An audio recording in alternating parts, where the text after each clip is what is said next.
new frontier of illegal logging in the Amazon rainforest threatens biodiversity. A tudo quanto prática na terra que desvasta e desama um caráter provisório. Euclides da Cunha, 1904.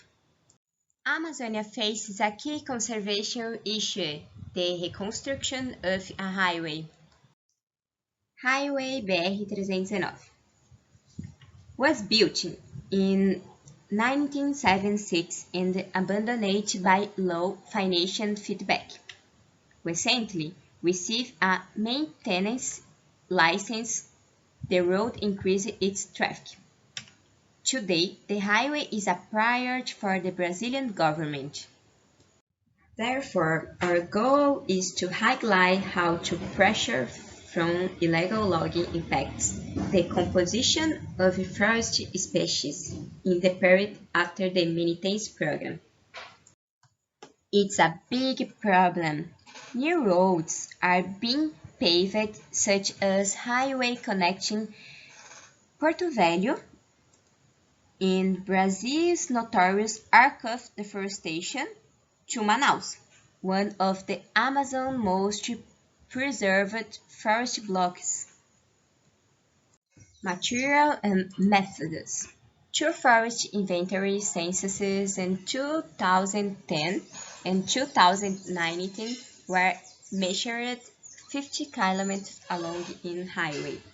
We sampled 3 1-hectare permanent plots where all vegetation with diameter above 30 and 10.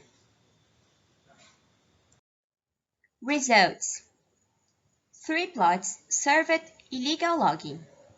The forest degradation due to illegal logging directly killed 144 trees. The dead trees were distributed among 20 families, 22 genera, and 59 species.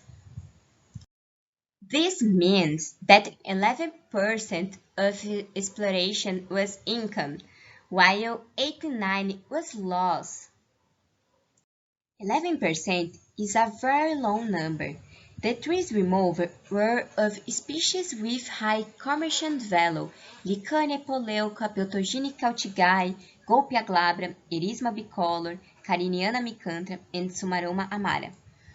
Current estimations suggest that only 227 of these total are hyperdominant, which represent more than half of all trees present in the forest. Only 2 on the list are hyperdominant, and Sumaroma amara and the Golpia glabra.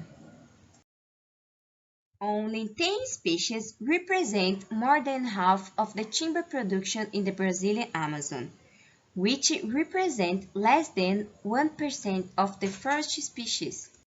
The pressure upon few species, the lack of motivation for illegal loggers to use reduced impact techniques, and the low value of standing forest.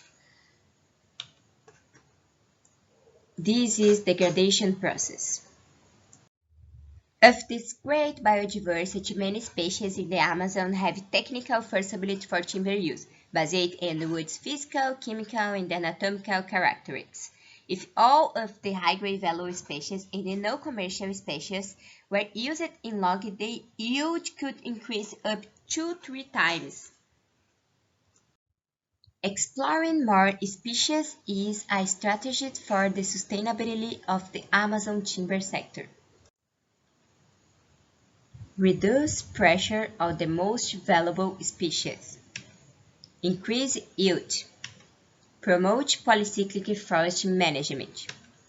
Reduce pressure to open new exploration areas. Today, we are far from the scene, but the timber sector's current insustainability is a threat to biodiversity with consequences for the future. My future, your future, our future. Thank you for your attention.